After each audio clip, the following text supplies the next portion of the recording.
Dear students, आज जो हमारा वीडियो लेक्चर का जो टॉपिक है वो है रूट एपिकल मेरिस्टेम ऑर्गेनाइजेशन, यानी मूल शीर्ष जो मेरिस्टेम टिश्यू है उसका संगठन कैसे होता है और वो किन किन तरह की कोशिकाओं से मिलकर बना हुआ है। तो पादपों के अंदर जो रूट का अपेक्स है वो विशेष प्रकार की विविध ज्योत की, यानी इंग्लिश में बोलते हैं मेरिस्टेमेटिक टिश्यू से मिलकर बना हुआ होता है, और इसकी जो पोजीशन होती है वो एकदम टर्मिनल नहीं होकर सब टर्मिनल होती है। इसलिए हम कहते हैं कि जो रूट अपेक्स है वो दो भागों में विभाजित होता है, एक रूट कैप और दूसरा रूट एपिकल मेरिस्टेम। जो टर्मिनल भाग पर पाया जाता है वो होता है रूट कैप, और उससे थोड़ा पीछे वाला जो हिस्सा होता है जिसको हम सब टर्मिनल कहते हैं वो है सब टर्मिनल बना हुआ होता है मेरिस्टेम टिश्यू का। और ये जो मेरिस्टेम टिश्यू है ये बहुत ही छोटे आकार की संरचना होती है, सरल संरचना होती है। इस पर किसी तरह की लेटरल आउटग्रोथ नहीं होती है, इसमें किसी तरह का उत्तक विभेदन नहीं होता है, क्योंकि ये पूरा का पूरा जो है वो मेरिस्टेमेटिक टिश्यू या विविध ज्योत की उत्तक का बना हुआ होता है।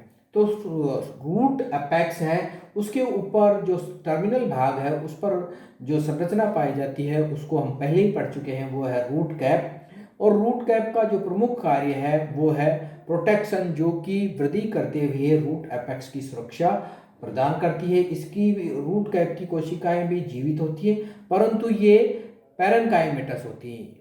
देखिए, रूट अपेक्स का जो मेरिस्टेम है वो मेरिस्टेमेटिक टिश्यू का बना हुआ है, जबकि रूट कैप है वो मृदु उत्तक की। ये बेसिक डिफरेंस है। रूट कैप है उसकी कोशिकाएं मृदु उत्तकीय होती हैं, अर्थात वह स्थायी उत्तक है, उनमें किसी तरह का कोई विभाजन नहीं होता है। केवल और केवल विभाजन होता है रूट एपिकल मेरिस्टेम की सेल्स, जो कि विविध ज्योत की स्वभाव की हैं, लगातार विभाजन करती रहती है। तो हम देखते हैं root apex meristem. Root apex meristem है ये पादप के बीज की जो भ्रूण है उसकी प्रोमेरिस्टेम से बनता है। उसकी किससे बनता है? ये प्रोमेरिस्टेम से बनता है, और इसकी जो कोशिकाएं हैं वो टिपिकल जो मेरिस्टेमेटिक टिश्यू है उसकी प्रकार की होती है। इसकी कोशिकाएं एक ही तरह की होती हैं, उनमें किसी तरह का कोई विभाजन नहीं होता है, किसी तरह का कोई विभेदन नहीं होता है, डिफरेंशिएशन नहीं होता है। कोशिकाओं के अंदर जो जीव द्रव्य होता है वो डेंस होता है, बड़े आकार का केंद्रक होता है, और ये कोशिकाएं तेजी से विभाजन करती हैं। सभी कोशिकाएं विभाजन की अवस्था में होती हैं। मूल शीर्ष जो है वो संरचना की दृष्टि से जो सूट अपेक्स है उससे सरल होता है, क्योंकि जो सूट अपेक्स है उस सूट अपेक्स पर लीफ को बनाने वाली संरचनाएं लीफ प्राइमोर्डिया, बड या ब्रांच को बनाने वाली संरचनाएं या फ्लावर को बनाने वाली संरचनाएं बड प्राइमोर्डिया पाई जाती हैं, परंतु रूट अपेक्स पर इस तरह की कोई संरचनाएं नहीं पाई जाती। इवन रूट अपेक्स के ऊपर लेटरल रूट बनाने वाली संरचनाएं और जो रूट हेयर है वो भी नहीं पाए जाते हैं, क्योंकि ये जब रूट अपेक्स है ये जब डिफरेंशिएशन हो जाता है टिश्यूज का तो ये अन्य टिश्यू जो रूट के मेच्योर टिश्यू है उनमें बदल जाता है। तो रूट अपेक्स पर किसी तरह की कोई संरचना पाई नहीं जाती है, और ये केवल और केवल साधारण एक जैसी कोशिकाओं से अनडिफरेंशिएट सेल्स से बना हुआ होता है। आवर्त बीजी जो पादप हैं उन पादपों के अंदर जो विविध ज्योत की कोशिकाएं हैं वो कभी कभी 3 समूह की पाई जाती हैं और कभी कभी 4 समूह में कोशिकाएं पाई जाती हैं। तो ये डिपेंड करता है कि वो किस तरह की कोशिकाएं हैं। तो इन सब चीजों को समझाने के लिए कि मूल शीर्ष का कुछ वैज्ञानिक ये मानते हैं कि रूट अपेक्स के ऊपर कोशिकाओं की एक परत है, कुछ वैज्ञानिक मानते हैं रूट अपेक्स पर कोशिकाओं की 3 परत है, कुछ मानते हैं कोशिकाओं की 4 परत है, कुछ वैज्ञानिक ये मानते हैं कि केवल एक ही कोशिका है। तो डिफरेंट विचारधाराएं चलती हैं इस रूट अपेक्स को समझाने के लिए इसलिए रूट एपेक्स को एक्सप्लेन करने के लिए अलग अलग थ्योरियां दी गई हैं, अलग अलग सिद्धांत दिए गए हैं, और उनमें से कुछ 4 सिद्धांत जो हमने आज लिए हैं उनको हम एक्सप्लेन करेंगे कि वो 4 सिद्धांत कौन कौन से हैं जिनके द्वारा हम रूट एपेक्स या मूल शीर्ष के संगठन ऑर्गेनाइजेशन को एक्सप्लेन कर सकते हैं। तो सबसे पहला जो सिद्धांत और जो सबसे पहले दिया गया था वो है अग्रस्त कोशिका सिद्धांत, जिसको इंग्लिश में बोलते हैं एपिकल सेल थ्योरी। और यह जो सिद्धांत है ये नेगेली द्वारा 1858 में दिया गया था। नेगेली नाम के वैज्ञानिक ने 1858 के अंदर एपिकल सेल थ्योरी दी गई थी। इस सिद्धांत के अनुसार नेगेली ने क्या कहा? नेगेली ने यह कहा कि पादपों यानी संवहनी पादपों की जो रूट होती है उस रूट का जो शीर्ष होता है वह शीर्ष एक कोशिका से बना हुआ होता है, और यह कोशिका चतुष्फलकीय यानी टेट्राहाइड्रल नेचर की होती है, जिसके 4 जो साइड्स हैं उन 4 साइड्स से कोशिकाएं कटती हैं और नई नई कोशिकाएं बनती हैं, और इन नई नई जो कोशिकाएं बनती हैं इन नई कोशिकाओं से फर्दर यानी आगे चलकर पूरी की पूरी रूट के टिश्यूज का निर्माण होता है, और रूट के अंदर पाए जाने वाले अन्य संरचनाओं का निर्माण केवल और केवल एक ही कोशिका द्वारा होता है। और इसी नेगेली ने भी ये कहा, चूंकि रूट के ऊपर रूट एपेक्स के बाहर रूट कैप पाई जाती है, इन्होंने कहा कि ये जो एक कोशिका है इस एक कोशिका के आधार पर जो कोशिकाएं कटती हैं यानी जो नई कोशिकाएं बनती हैं वो आगे चलकर रूट कैप का निर्माण करती है। परंतु जैसे जैसे वनस्पति विज्ञान का अध्ययन बढ़ता गया और जानकारी नॉलेज बढ़ती गई, अन्य इक्विपमेंट का विकास अध्ययन किया की सहायता से अध्ययन किया गया, तो ये देखा गया कि पादपों के अंदर जो टेरिडोफाइटा समूह है उन टेरिडोफाइटा समूह की जो रूट्स हैं उन रूट्स के ऊपर ही केवल एक कोशिका पाई जाती है, यानी टेरिडोफाइटा समूह के जो पादप हैं उनका रूट एपेक्स है वह एक कोशिका का बना हुआ होता है। इसके अलावा जो कोशिकाएं हैं, इसके अलावा जो पादप हैं जैसे जिम्नोस्पर्म है, जैसे कि एंजियोस्पर्म है, इन पादपों के अंदर ये देखा गया है कि इन पादपों की जो रूट का एपेक्स है उसका ऑर्गेनाइजेशन यानी उसका जो संगठन है एक कोशिका का नहीं होकर कोशिकाओं के एक समूह का बना हुआ होता है। अर्थात आवर्तबीजी और जिम्नोस्पर्म पादपों की जो कोशिकाओं का रूट एपेक्स है वह एक कोशिकाओं के समूह से मिलकर बना हुआ होता है, और यह बात अप्रमाणित हो चुकी है। इसलिए आज की तारीख में यह जो सिद्धांत है ये केवल टेरिडोफाइटा पर सही साबित होता है, आवर्त बीजों पर यह बिल्कुल ही उनको एक्सप्लेन नहीं कर पाता है और उनको सही समझा नहीं सकता है। और इस सिद्धांत के लिए हमें ये डायग्राम देखिए, इस डायग्राम के अंदर ये देखिए, ये जो कोशिका है, ये जो त्रिभुज जैसी शेप की ये जो कोशिका है, इस कोशिका का एक फलक पीछे है जो हमें दिखाई नहीं दे रहा है। इस कोशिका की टेट्राहेड्रल शेप है, और नेगेली ये कहता है कि इसको एक ही कोशिका से पूरी की पूरी रूट का निर्माण होता है, लेकिन आवर्त बीजों में यह सिद्धांत सही साबित नहीं होता है, इसलिए इस सिद्धांत को अब मान्यता नहीं दी जाती है और आज के वनस्पति शास्त्री इसको मानते नहीं है। नेक्स्ट, रूट एपेक्स के जो ऑर्गेनाइजेशन को समझाने के लिए जो इसके बाद वाला जो सिद्धांत है वो है हिस्टोजन थ्योरी, जिसको हिंदी में कहा जाता है उत्तक जन सिद्धांत। और इस सिद्धांत को जो देने वाले वैज्ञानिक हैं वो हैं हैंस्टीन।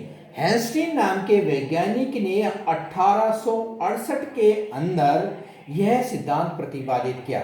और इस सिद्धांत की खास बात क्या है कि यह सिद्धांत यह एक्सप्लेन करता है कि पादप के अंदर जो रूट एपेक्स है या आवर्तबीजी पादपों की जो रूट एपेक्स है वो एक कोशिका का नहीं बल्कि कोशिकाओं के एक समूह का बना हुआ होता है, एक ग्रुप का बना हुआ होता है। और इसके अलावा हेंस्टीन ने यह एक्सप्लेन किया कि इस ग्रुप में भी कोशिकाओं की 3 परत होती हैं, जिसमें सबसे बाहर वाली परत जो कि अनेक कोशिकाओं की बनी हुई होती है लेकिन सिंगल लेयर होती है, यह परत कहलाती है डर्मेटोजन। उससे अंदर वाली कोशिकाओं की बहुपरतीय लेयर होती है जो कहलाती है पेरिबलम। और इस सबसे अंदर जो कोशिकाओं की मल्टीलेयर परत होती है वो कहलाती है प्लूरोम।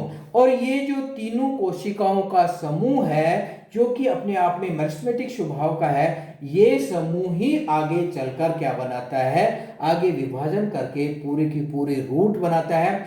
और इसके अंदर जो डर्मेटोजन है वो डर्मेटोजन हमेशा बाह्य त्वचा का निर्माण करती है यानी एपिडर्मिस बनाती है। पेरिबलम है ये पादप की रूट का वल्कुट बनाती है यानी कॉर्टेक्स बनाती है। और प्लूरोम है ये पादप की रूट के जो वेस्कुलर टिश्यूज है उन वेस्कुलर टिश्यूज का निर्माण करती है। तो इस तरह से हेंस्टीन ने एक्सप्लेन किया। हेंस्टीन के लिए हम ये डायग्राम देख सकते हैं। देखिए ये जो डायग्राम है, इस डायग्राम से समझ सकते हैं कि ये केंद्रीय भाग की जो कोशिकाएं हैं, ये कोशिकाएं आगे चलकर क्या बनाएंगी, संवहनी ऊतक बनाएंगी। यानी इन कोशिकाओं से जाइलम, फ्लोएम, मेडुलरी रेज और पित्त का निर्माण होगा। ये पेरिबलम है जो कि मल्टीलेयर है, ये आगे चलकर, ये देखिए ये पेरिबलम मल्टीलेयर है, ये आगे चलकर कॉर्टेक्स बनाएगा। और डर्मेटोजन ये सिंगल लेयर है, ये आगे चलकर क्या बनाएगी, पादप की कोशिकाओं की एपिडर्मिस का निर्माण करती है। तो इस डायग्राम के सहायता से हम समझ सकते हैं। और इसके अलावा हेंस्टीन ने ये कहा कि ये 3 परतों रूट अपेक्स के अंदर होती हैं। इसके अलावा 3 परतों के बाहर एक और परत पाई जाती है और इस परत का नाम, इस लेयर का नाम हेंस्टीन ने दिया कैलिप्ट्रोजन। और यह कैलिप्ट्रोजन पादप की जो रूट है उस रूट का रूट कैप का निर्माण करता है। इस तरह से हेंस्टीन ने कहा कि पादपों के अंदर जो भी टिश्यूज बनते हैं, जो भी रूट के टिश्यूज बनते हैं, वो 3 लेयर से मिलकर बनते हैं। शुरुआत में 3 लेयर होती हैं जो आगे चलकर अलग तरह की कोशिकाएं या संपूर्ण रूट का निर्माण करती हैं। इसी सिद्धांत को आगे समझाने के लिए हेबरलैंड ने प्रयास किया। हेबरलैंड नाम के वैज्ञानिक ने 1914 के अंदर ये नई थ्योरी प्रतिपादित की। लेकिन इस थ्योरी के अंदर खास बात क्या है कि इस थ्योरी के अंदर 3 ही परत हैं जो कि हेंस्टीन ऑलरेडी एक्सप्लेन कर चुका था।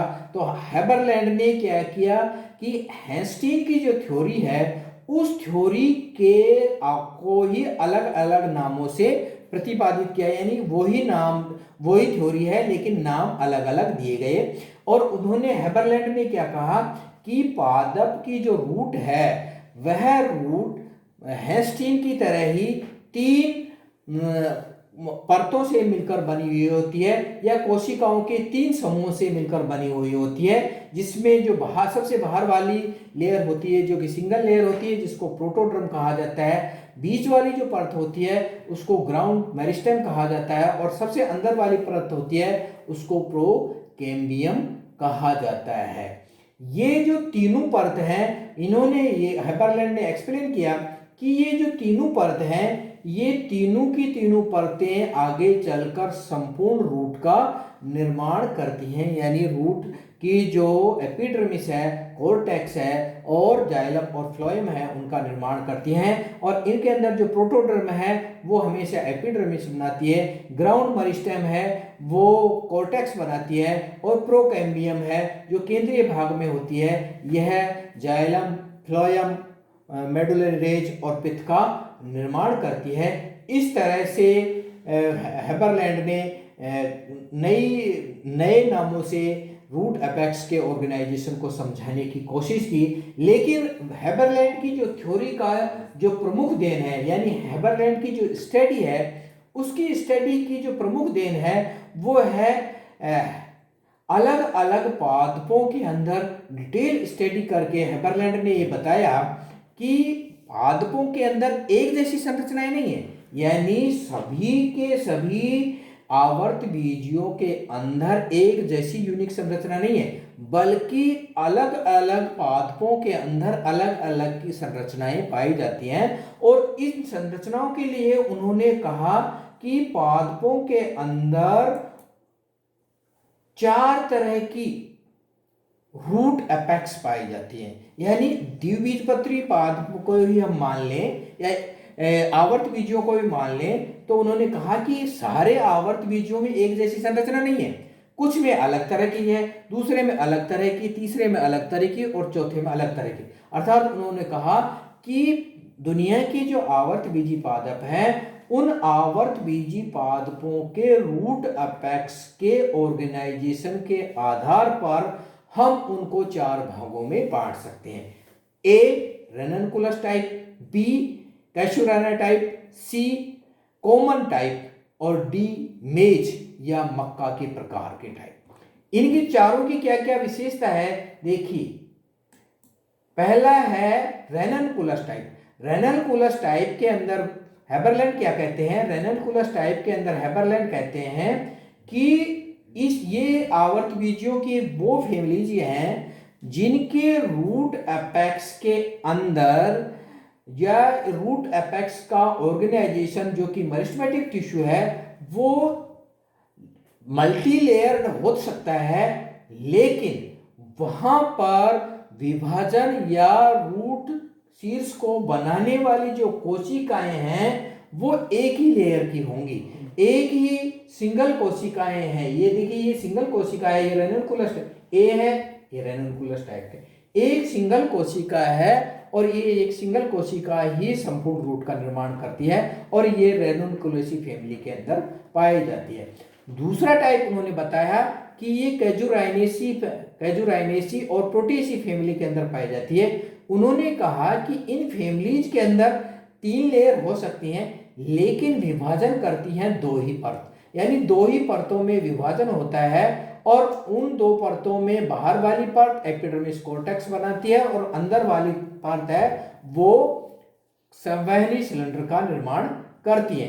तीसरे प्रकार की उन्होंने कहा कि ये कॉमन टाइप है। कॉमन टाइप का मतलब है कि यहाँ पर जो कि हैंस्टीन और हेबरलैंड दोनों ही बता रहे थे कि यहाँ पर मेरिस्टेमेटिक टिश्यूज की 3 परतें हैं जो कि अधिकांश द्विबीजपत्रियों में पाई जाती हैं, इसलिए इसको कहा जाता है कॉमन टाइप का। और इसमें जो 3 परतें हैं डर्मेटोजन, प्लूरोम और पेरिबलम, वो तीनों की तीनों पर या हेबरलैंड के बताए गए जो 3 नाम है वो है डर्मेटोजन, पेरिबलम और प्लूरोम। ये तीनों के तीनों की हेबरलैंड ने बताया है protoderm, ground meristem and procambium. ये तीनों के तीनों मिलकर पादपों के रूट एपेक्स या रूट के टिश्यूज का निर्माण करती हैं। उन्होंने ये साथ में कहा कि एक बीजपत्रियों की अनेक पादपों के अंदर मक्का के प्रकार का रूट एपेक्स पाया जाता है, यानी कि रूट एपेक्स पर कोशिकाओं की 4 लेयर होती हैं और इन चारों लेयर में विभाजन होता है। इसलिए मक्का और पोएसी फैमिली के पादपों के रूट एपेक्स के ऊपर 4 परत पाई जाती हैं, जिसमें जो चौथी परत है या जो बाहर की ओर जो हो या आधार की ओर होती है वह परत रूट कैप का निर्माण करती है। बाकी तीनों की तीनों परत हैं वो उसी तरह से एपिडर्मिस, कोर्टेक्स और संवहनी सिलेंडर का निर्माण करती है। Thank you. ये आधा पूरा हो गया है। 2 सिद्धांत हमने आपको बता दिए हैं। इसके अलावा जो नेक्स्ट जो 2 सिद्धांत हैं वो हम नेक्स्ट लेक्चर के अंदर लेंगे। Thank you.